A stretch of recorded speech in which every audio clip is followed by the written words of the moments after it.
Hello, हाय, welcome. मी लीना तुमचं सर्वांचं अगदी मनापासून स्वागत करते आपल्या ह्या डेली ब्लॉग्सवरती. सो याच्याशी रिलेटेड जो एक व्हिडिओ आहे ना, की म्हणजे जे काही इंडोर प्लांट्स वगैरे होते ते शिफ्ट वगैरे करण्याशी रिलेटेड, तो एक व्हिडिओ मी ऑलरेडी म्हणजे आपल्या चॅनलवरती अपलोड करणारच आहे, जो की स्पेशल वगैरेच करून घेतलेला वगैरे आहे. आणि म्हणजे दोघं जर व्हिडिओ आम्ही कंबाईन करून वगैरे टाकले असताना तर व्हिडिओ खूप जास्त मोठा झाला असता. सो त्यासाठी मी नाही का असे 2 पार्टमध्ये त्या व्हिडिओजला डिवाईड वगैरे करून घेतलं. सो सकाळी नाही का आधी हे 2 प्लांट्स वगैरे होते, एक स्नेक प्लांट वगैरे आणि परत मनी प्लांट, हे दोघं प्लांट्सला नाही का मला घरामध्ये ठेवून घ्यायचे होते. कारण पावसाळ्यात नाही का घरात पाहिजे, म्हणजे ॲक्च्युली पावसाळ्यात ऊन तापतच नाही. सो हे दोघं प्लांट नाही का थोडंफार सनलाईट वगैरे मिळावी त्यासाठी मी बाल्कनीत वगैरे ठेवून घेतलेले होते. सो नेक्स्ट त्याच्यानंतर मग मला आता असा विषय आला की ते जे मनी प्लांट वगैरे आहे ना, त्याचे पानं नाहीत का ब्रेक पण होत होते आणि पुन्हा पिवळे पण पडलेले होते 2-3. सो विचार केला की म्हटलं आता यांना नाही का घरात वगैरे ठेवून घ्यावं, कारण आता उन्हाचं तापमान वगैरे नाही का ते वाढलेलं आहे. आणि त्यानंतर इथं मी जी तेलाची कॅन वगैरे असते ना आपली मोठी, ती ठेवलेली होती. सो जेव्हा कधी आपण तेल वगैरे काढतो ना, आणि आय थिंक मला तरी वाटतं की ते थोडंसं जे मोठी कॅन होती ना, ती लाईटली अशी लिकेज वगैरे होतच होती. सो त्यामुळे तो जो खालचा जो भाग होता ना, म्हणजे तिथं मी पेपर पण ठेवलेले होते, पुन्हा एक बॅग पण ठेवली, ते सगळं असं चिपचिपच होत होतं. आता 15 किलोचा कॅन म्हटलं म्हणजे तो नाही का ॲटलीस्ट 2 ते 3 महिने तरी राहतोच. बट स्टील मी त्याच्यामध्ये नाही का म्हणजे जेव्हा कधी आता घासणीचा विषय इथं असा काही येतो ना, की जर ती तेलाचा चिकट वगैरेपणा जो आलेला असतो ना फ्लोअरला, तो जर घासायचा झाला म्हणजे ती घासणी आपल्याला फेकावीच लागते. सो म्हटलं आता पहिल्याने मी नाही का म्हणजे असंच मनात न ठेवतं ते डायरेक्ट घासून वगैरे घेतलं आणि मला नवीच घासणी फेकावी लागली होती. कारण ते चिकट झाल्यामुळे नाही का दुसरे भांडे पण म्हणजे घासताच येत नव्हते त्या ह्याच्याने. आणि मग मला म्हटलं यार चला ठीक आहे, आता हे नाही का जेव्हा कधी आता घासणी माझी फेकण्यासारखी होईल ना, तेव्हाच नाही का हे क्लीन वगैरे करायला घेते. सो फायनली नाही का आता तशीच काही कंडिशन वगैरे झालेली होती, की माझी ती जी घासणी वगैरे आहे ना, ती अगदी खूप अशी छोटी वगैरे झालेली होती. आणि मग मी ती पण हे क्लीन वगैरे करून घेतलं. आणि थोडं आता हा कॉर्नर म्हणजे बरेच दिवस झाले काही मी क्लीन वगैरे केलेलाच नव्हता. सो म्हटलं आता त्याच्यामध्ये नाही का हे जे मोठे 2 भांडे आहेत ना, याच्यामध्ये आपण ज्या रेग्युलर वापरण्यामध्ये येणाऱ्या ज्या वस्तू असतात ना, त्यावरती आपण काढूनच ठेवतो. पण जे जास्तीत जास्त असतात ना, ते अशा मोठ्या भांड्यां वगैरेमध्ये स्टोअर करून ठेवलेलेच असतो. सो याच्यामध्ये काय आहे काय नाही आहे ते सगळं व्यवस्थित बघून घेतलं आणि बॅग वगैरेमध्ये पॅक करून ठेवलेलंच होतं मी. सो म्हटलं चला आता हे काढून घेऊया. आता त्यात मला हे एक्स्ट्राचं मीठ वगैरे आता म्हणजे ते पण मी तिथंच वगैरे ठेवलेलं होतं, हे सगळं काही लक्षात आलं. आणि बऱ्याच वेळा असं होतं जेव्हा पसारा काढायला जातो ना, तेव्हा कळतो की ह्या वस्तू तर घरामध्ये होत्या आणि आपण उगाच वरच्या वर मागून ठेवलेलं आहे, हे करून घेतलं ते करून घेतलं. असो आता घर आहे म्हटलं म्हणजे घरामध्ये एक काम थोडी नसतं, मॅनेजमेंट बऱ्यापैकी गोष्टींची असते. सो एखादी गोष्टीचा विसर जरी पडला ना तरी ठीक आहे, काय नाही ॲडजस्ट करून घेऊ शकतो आपण. मग त्यात नाही का आता मी म्हणजे एक्स्ट्राची तुरीची डाळ वगैरे असेल, चवळी असेल किंवा अशा 2-3 वस्तू ज्या होत्या त्या एक्स्ट्राच्या होत्या ते काढून वगैरे घेतलं आणि छान नाही का चाळून वगैरे ठेवलं. आता सांगू का लिटरली आजचा जो हा दिवस होता ना माझा, पूर्णपणे एवढा काही म्हणजे सकाळी म्हणजे अगदी सकाळपासूनच नाही का मी 8-9 वाजेपासून हे सर्व कामांना लागून गेलेली होती.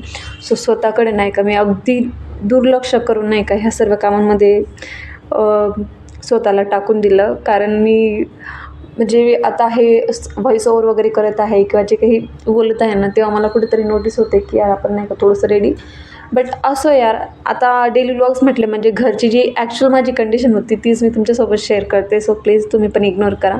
मी केस वगैरे काही घातलेले वगैरे नव्हती इथं. सो ते काही असेल. आता हे नाही का सगळं असं छान असं क्लीन वगैरे करून घेतलं. पाहिजे तसं तर काही घाण वगैरे नव्हती त्याच्यामध्ये, तरी नाही का चाळून वगैरे घेतलं. आणि म्हटलं आता 2-3 महिन्यांपूर्वी मी नाही का त्यांना ऊन वगैरे दाखवलेलं होतं. सो ते पण दाखवून दिलं त्यांना. म्हटले 1-2 तास जरी तापलं ना तर तेवढं बरं वगैरे होईल. आणि दुपारच्या जेवणात नाही का आज काहीतरी असं म्हणजे छान असा आलू पनीर पराठा असा काही तो कॉम्बिनेशन होता बनवायचा, जो की मी इथं बनवायला वगैरे घेतलेला आहे. आता हिची रेसिपी थोडक्यात सांगायचं झालं नाही इथं मला, तर मी सांगते तुम्हाला. ॲक्च्युली जसं आपण आलूच्या पराठ्यासाठी जसं बॅटर वगैरे बनवतो ना, सेम आता मोस्टली नाही का आलूचे पराठे प्रत्येकच घरी बनतात वगैरे. बट मी माझ्या रेसिपीने सांगायचं झालं तर मी नाही का आलूचे साल वगैरे काढून 2-3 आलू वगैरे उकडायला घेतलेले होते. 2 शिट्ट्या करून घेतल्या, अगदी छान असे सॉफ्ट झाले. आणि हिरव्या मिरच्यांचा ठेचा वगैरे असतो ना, तो कुटून वगैरे त्याला फोडणी वगैरे दिली. ती भाजी छान अशी एकदम म्हणजे जसं आपलं पुरण वगैरे होतं ना त्या पद्धतीने ती काही झालेली होती. आणि एक आता मला नाही का एक पुडाचा आलूचा पराठा काही आवडत नाही बनवायला, कारण माझा फुटतोच नाही जास्त करून. सो त्यासाठी मी नाही का आधी पहिला जो लेयर आहे ना त्याच्यावरती आलूचा जो पनीर नाही का तो खिसून वगैरे घालून घेतला आणि त्याच्यानंतर त्याच्यावरती एक लेयर अजून आलूची जी आपली स्टफिंग वगैरे असते ना ती वगैरे भरून घेतली आणि पुन्हा त्याच्यावरती नाही का म्हणजे एकदा अजून पनीर थोडंसं घासून वगैरे घेतलं. सो आता मला 4 ते 5 पराठ्यांसाठी नाही का इथं आतपाव जे असतं ना म्हणजे आपण तिथं म्हणू शकतो की 125 ग्राम पनीर मला इथं लागलेलं होतं. त्या अंदाजाने असं काही होतं ते.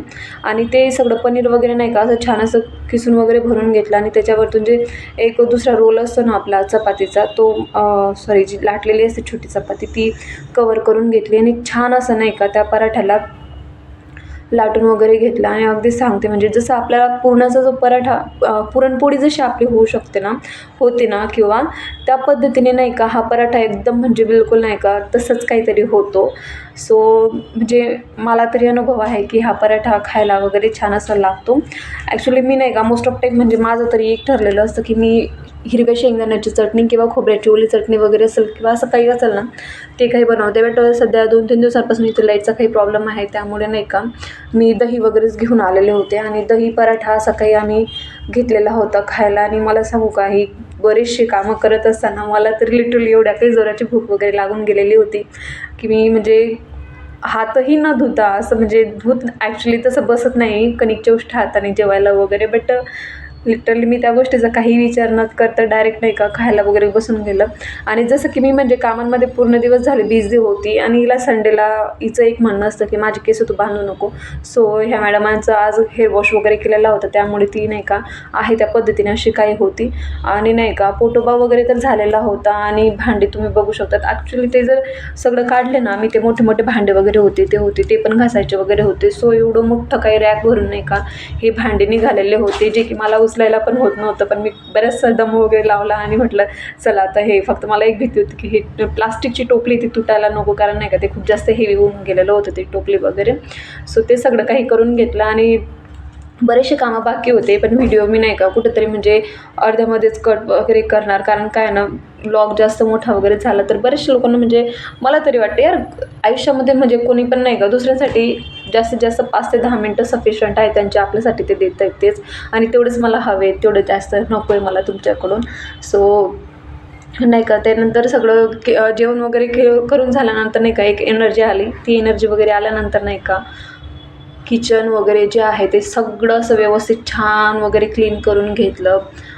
मस्त घासून वगैरे काढून घेतलं, कारण काय ना चहा गेलेला होता ओतू एक वेळेस. सो तो चहा वगैरे गेल्यानंतर नाही का मग ते किचन चिपचिप वगैरे होतंच वगैरे. आणि 8 दिवसातून एकदा तरी हा किचन कट्टा असा काहीतरी क्लीन करावाच लागतो. सो त्यामुळे नाही का ह्याच पद्धतीने मी काही क्लीन करून वगैरे घेतलं तेव्हाच मला पण बरं वाटतं. कारण बाकी काही असो नको असो बट क्लिनिंगच्या बाबतीमध्ये मी खूप जास्त सेन्सिटिव्ह आहे, त्या बाबतीमध्ये काही सांगता येणार नाही. सो छान अशा पद्धतीने ही क्लिनिंग वगैरे करून घेतलेली होती. आणि असा काही दम लागलेला होता दुपारच्या टायमाला की मला असं होत होतं की आता हे कधी आवरतं आहे आणि मी कधी निवांत बसेल. कारण नाही का जेव्हा आपण कामं काढतो ना त्या टायमिंगला ह्या गोष्टींमध्ये काहीच वाटत नाही. बट नंतर जेव्हा नाही का ह्या कामं वगैरे करून असं वाटतं ना की यार कधी ब्रेक मिळेल मला ह्या गोष्टींमधून किंवा काय नाही, ती नाही का सिरियसली सांगते खूप जास्त एन्झायटी टाईपचं ते होऊन जातं मला की यार कशाला काढलं मी उगाच नाही का होते तेवढं. तरी मी नाही का मला माहिती आहे की आपल्याला माझ्या कामाच्या ज्या बाबतीमध्ये आहे ना की आपण एक काम दिवसाला नाही का व्यवस्थित काढायचं, व्यवस्थित पूर्णपणे करायचं, जेणेकरून आपली पण चिडचिड होणार नाही बाकी दुसऱ्या आपल्या कामांमुळे दुसऱ्या लोकांना पण आपला काही तो त्रास होणार नाही. त्या पद्धतीने मी ही कामं वगैरे करत असते. सो माझ्या ह्या लुकला आज तुम्ही नाही का इग्नोर करत माझा हा ब्लॉग मी इथंच एंड करत आहे. व्हिडिओ आवडल्यास व्हिडिओला लाईक करा आणि चॅनलला सबस्क्राईब नक्की करा. आणि याच्याशी रिलेटेड आता जो प्लांट्स तुम्हाला दिसतच आहेत घरामध्ये ते 1-2 प्लांट्स मी शिफ्ट केलेले आहे. का केले कसे केले किंवा इवन प्लांट्सची काही जी काळजी वगैरे आहे ती त्याच्याशी रिलेटेड मी व्हिडिओ आपल्या चॅनलवरती अपलोड करणारच आहे किंवा केलेलाच आहे असं म्हणू शकतात. दोघंही व्हिडिओज मी सेम टायमिंगला अपलोड वगैरे करणार आहे. सो तो पण व्हिडिओ तुम्ही नक्की बघा आणि जे कोणी चॅनलवरती नवीन असेल त्यांनी चॅनलला सबस्क्राईब करा. Thanks for watching.